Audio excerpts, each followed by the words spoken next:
Morning বন্ধুরা, শুভ সকালের অনেক শুভেচ্ছা আর বঙ্গরিশাশ্রীর তরফ থেকে অনেক অনেক অনেক স্বাগত তোমাদের। আজকের কিন্তু দিনটা ট্রেনের মধ্যে থেকেই শুরু হলো আর এখনো আমরা ট্রেনেই আছি। আর আপাতত যাচ্ছি কালিয়াগঞ্জের উদ্দেশ্যে। উত্তর দিনাজপুরের একটা ছোট্ট শহর হলো কালিয়াগঞ্জ, যেখানে আমার বর জব করে। এতদিন তো যাওয়ার সুযোগ হয়ে ওঠেনি, তাই আজকে চলে যাচ্ছি সেইখানেই। চলো তাহলে দেখতে থাকি আমাদের এই ছোট্ট শহর কালিয়াগঞ্জটা কতটা সুন্দর। আর এখন অবধি তো ট্রেনেই আছি আর আশপাশটা পুরো কুয়াশায় ভর্তি, অসম্ভব কুয়াশা। আর মানে দারুণ একটা ওয়েদার, প্রচন্ড শীত, কলকাতা শহরের মতন কিন্তু একদমই নয়।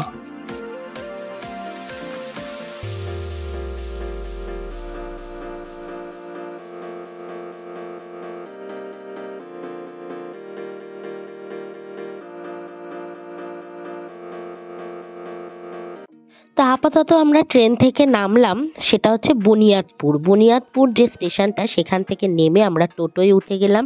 আর টোটো করে যাব হচ্ছে বাস স্ট্যান্ড, সেখান থেকে বাসে করে একদম কালিয়াগঞ্জে নামবো।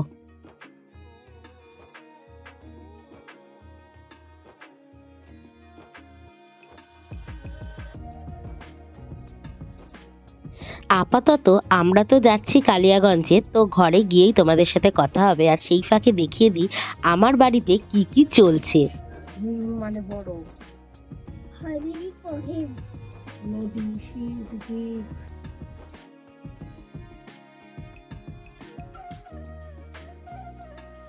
বীজ মানে কি গান গান বীজ। এদিকে আমার মাসি সৌমেনকে পড়াচ্ছে, আর এইদিকে আমার মাও রান্নাবান্না সমস্ত রেডি করে নিচ্ছে, রান্নাবান্না করবে বলে। তো এদিকে তো এইসব চলছে। আর তারপর দেখো যে আমি কালিয়াগঞ্জে পৌঁছে কি কি করি। গুড মর্নিং বন্ধুরা, শুভ সকালের অনেক শুভেচ্ছা আর বঙ্গরিশাশ্রীর তরফ থেকে অনেক অনেক স্বাগত। আজকে সকালটা একদম অন্যরকম আর একদম নতুন আমার কাছে, কেননা রোজকার এই সংসারের বাইরে এসে আজকে বরের সাথে এখানে রয়েছি। তো এখানে বলতে রয়েছি হচ্ছে কালিয়াগঞ্জ। তো এলাম একদম সকালবেলায়, মানে আস্তে আস্তে, তাও এখানে আস্তে আস্তে 8টা বেজে গেছে।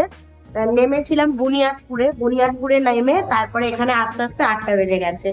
তো এই হলো আমার হাজবেন্ড থাকে যেখানে, সেটা হচ্ছে কালিয়াগঞ্জে।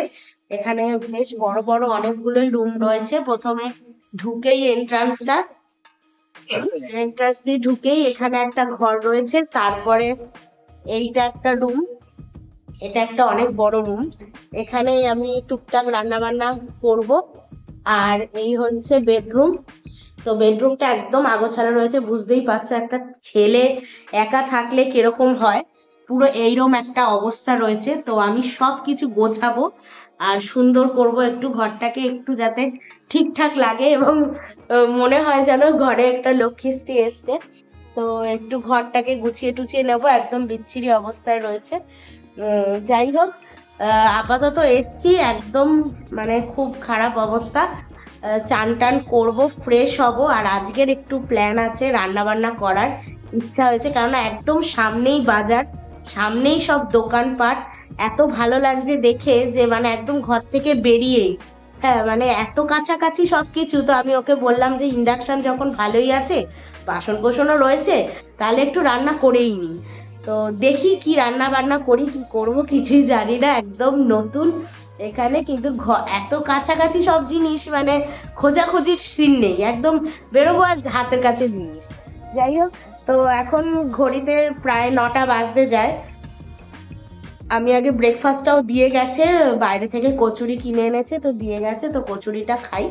খেয়ে তারপরে আস্তে আস্তে কাজকর্ম করব। তোমরা দেখতে থাকো, কেন কালকে এত শরীরটা খারাপ লাগছিল, মানে নাক ফাক বন্ধ হয়ে গেছিল, নাক দিয়ে কাঁচা জল পড়ছে। তো একটা ওষুধ খেয়ে নিয়েছিলাম, তার ফলে একটা ঘুম ঘুম রেশ রয়েছে। তো যাই হোক, চান টান করলে একটু ফ্রেশ লাগবে। চলো আস্তে ধীরে এগোতে থাকি। আর এইসব ঘর ফর গোছাবো, পরিষ্কার করব, সুন্দর করব। চলো আপাতত একটু ব্রেকফাস্টটা করে নিই। এখানে দেখো এই তরকারিটা বাটিতে ঢালবো, আর এই হচ্ছে কচুরি দিয়েছে, গরম গরম পুরি সবজি।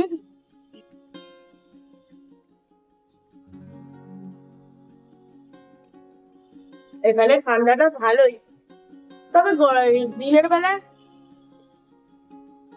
নর্মালি আছে, অত ঠান্ডাও লাগছে না।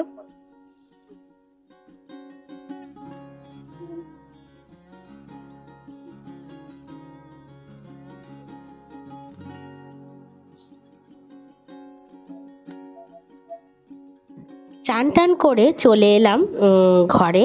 এবার একটু বিছানা টিছানাগুলো তুলে পরিষ্কার করে নেব, একটু ঘরটা পরিষ্কার করে পুজোটা দিয়ে তারপর লিস্ট বানাতে বসবো। কেননা যেহেতু প্ল্যান করেছি যে আজকে একটু রান্না বান্না করব, আর ওরও অফিসের কিছু স্টাফ আছে যাদেরকে মানে নেমন্তন্ন করে খাওয়ানোর কথা বলেছি। যেহেতু ওর কাজ মানে ও ওখানে একা থাকে এবং বাকি স্টাফরা খুব ওর আদর যত্ন করে, খাওয়া দাওয়ার একটা দিকে থাকে, মানে দেখায় দেয় আর কি, খাওয়া দাওয়া একটু ইয়ে করে, শেয়ার করে খায় ওরা সবাই। তো আমারও ইচ্ছা হলো যে একবেলার জন্য যাই কি একদিনের জন্য যাই, তো একটু রান্না করে খাওয়াই। তো জিনিস তো কিছুই নেই ঘরে, তো আমাকে আলটিমেট সমস্ত কিছু কেনাকাটি করতে হবে। তো এই বিছানাটা তুলে আমি একটু লিস্ট বানাতে বসবো যে কি কি কিনতে হবে। তো সেই মতন করে আমাকে সব কিছু রেডি করে তারপর রেডি হয়ে বেরোবো জিনিসপত্র কিনতে। আপাতত আমি বিছানা চাদরটা পেতে ঘরটা একটু গুছিয়ে টুছিয়ে নেব।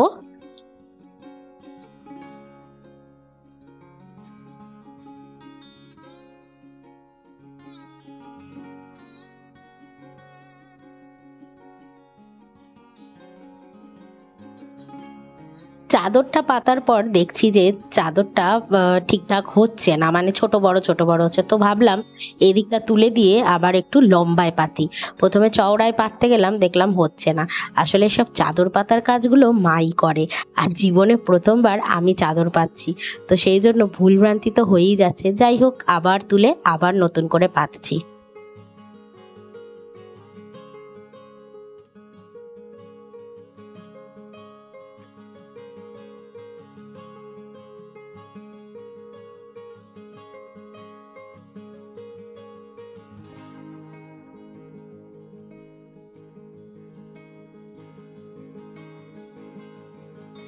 লিস্ট ফিস্ট বানিয়ে বেরিয়ে গেলাম বাজারে। আর এখানকার মানে সব থেকে কাছেই, একদম বাড়ি থেকে নেমেই সামনেই হচ্ছে তারা বাজার। এই বাজারটার নাম হচ্ছে তারা বাজার। তো বাজারের মধ্যে ঢুকলাম, ঢুকে অনেক কিছুই দেখলাম আর অনেক কিছু কিনলামও। প্রথমেই তো দেখতে পেয়েছি কত ফল, সারি সারি ফল। তো আস্তে আস্তে এগিয়ে গেলাম, কেননা চিনি না কিছুই, কোনটা সামনে পাবো, কোনটা আগে পাবো, কোন দোকান আগে পরে কিছুই জানি না। শুধু এইটুকুনি জানলাম যে আমার বর বলল যে পুরো বাজারের মধ্যে সবকিছুই পেয়ে যাবি, মশলা থেকে শুরু করে বাজার থেকে শুরু করে মাছ মাংস সবই পাওয়া যাবে। তো সেই জন্য আর ভাবলাম না, পরপর চলে গেলাম। আর প্রথমেই যেটা চোখে পড়লো মাসকাবাড়ির দোকান।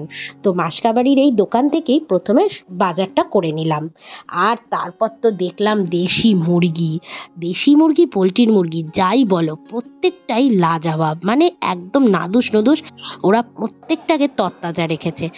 আর এদিকে তো সবজি বাজারের কোনো তুলনা হবে না, কত যে সবজি। আর বেঘরের বেগুন ছাড়াই যায় না, এখানের বিখ্যাত হলো বেঘরের বেগুন। আর প্রচুর বেগুন আমি বাড়িতেও নিয়ে এসেছি। খুব ভালো। পোকা টোকা হবে না? না, কোনো রকমের পোকা লাগলে 1 পয়সা নিতে হয় না। যেটা মনে কাটি দেখাচ্ছি।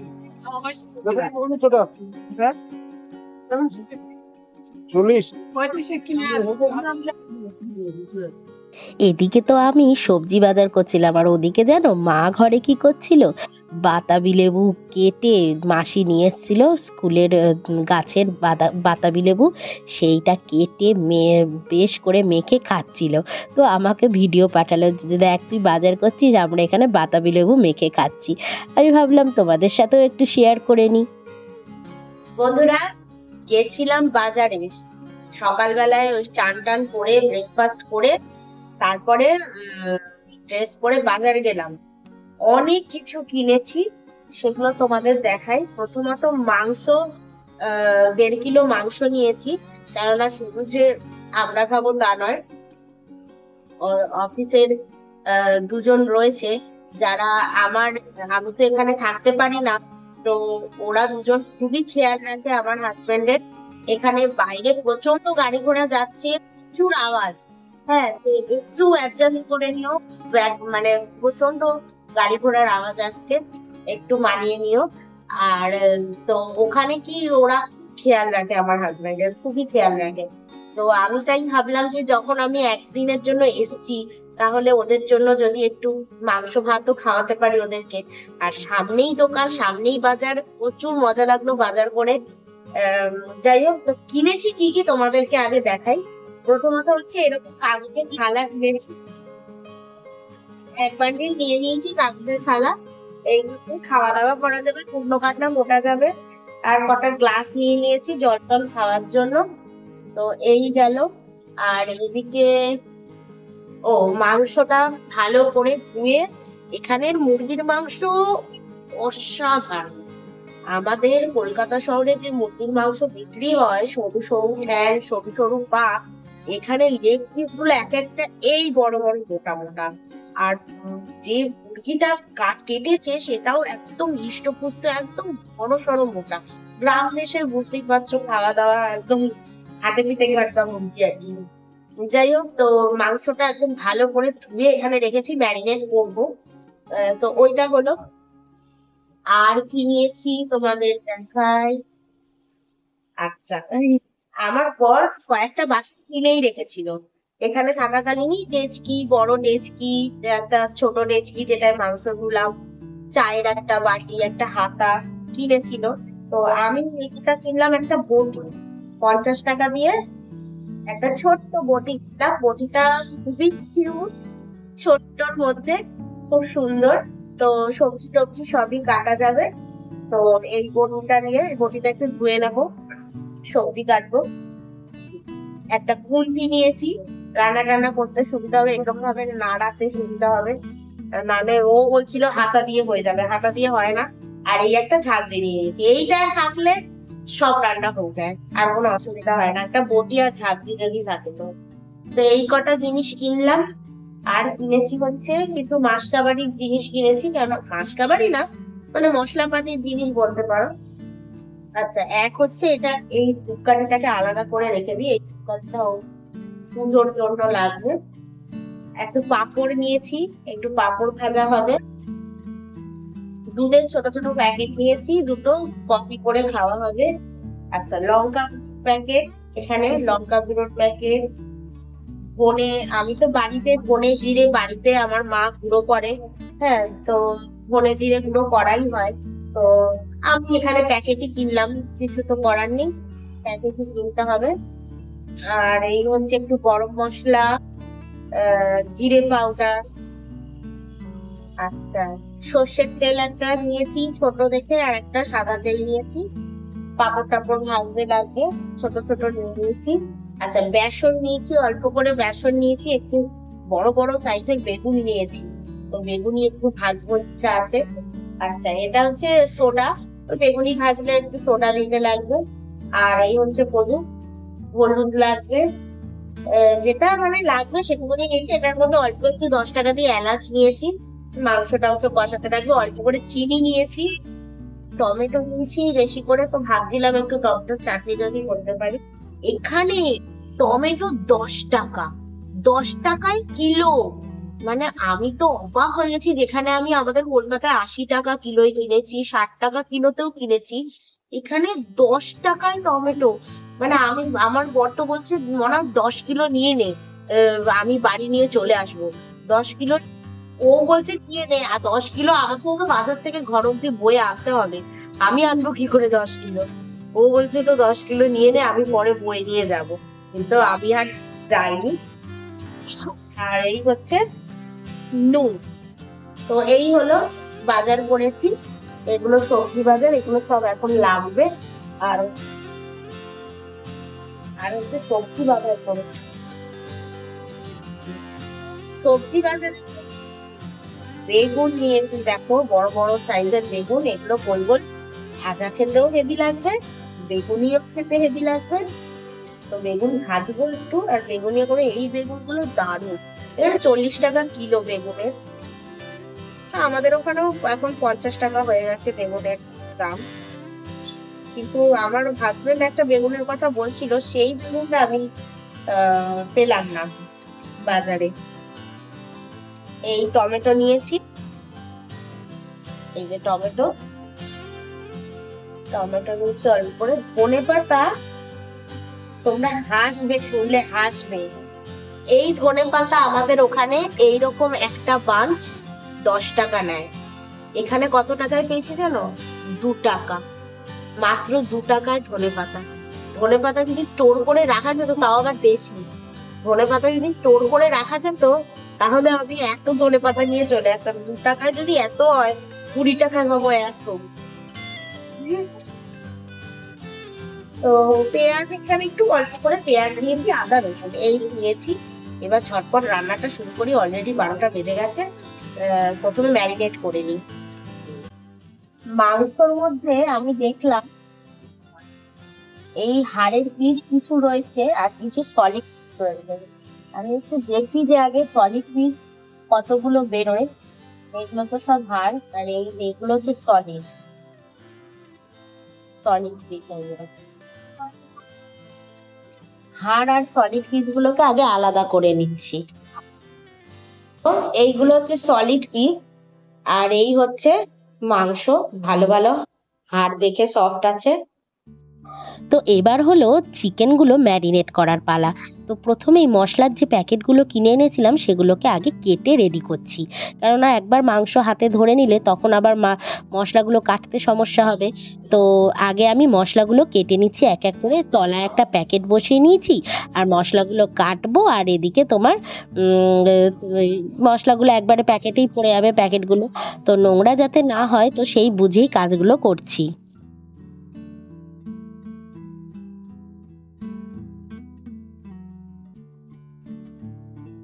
মাংসের সলিড পিস আর লেগ পিস, এগুলো সব মানে লেগ পিস নিয়ে হাড়ের যে মাংসগুলো সেগুলোকে আলাদা করে নিলাম। আর এখন করে নিচ্ছি ম্যারিনেট। তো নুন, হলুদ, লঙ্কা গুঁড়ো, ধনে গুঁড়ো, জিরে গুঁড়ো সব দিয়ে সর্ষের তেল দিয়ে ভালো করে মাখিয়ে রাখবো।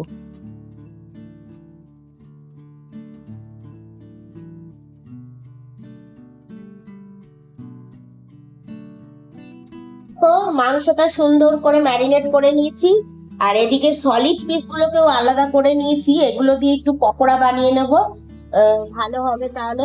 এখন তো ম্যারিনেট করে রেখেছি, আর পকোড়াটা বানিয়ে নেবো। আর এই হচ্ছে মাংস কষাবো। তার আগে সবজিগুলো কেটে ফেলি ঝটঝট। দেখো এখানে আদা রসুনটা কুড়িয়ে নিয়েছি কুড়নি দিয়ে, আর এইখানে আদা রসুনও কুড়িয়ে কিছুটা রেখে দিয়েছি। এটা পরে মেখে পকোড়া ভাজবো। আগে মাংসটা বানিয়ে ফেলি।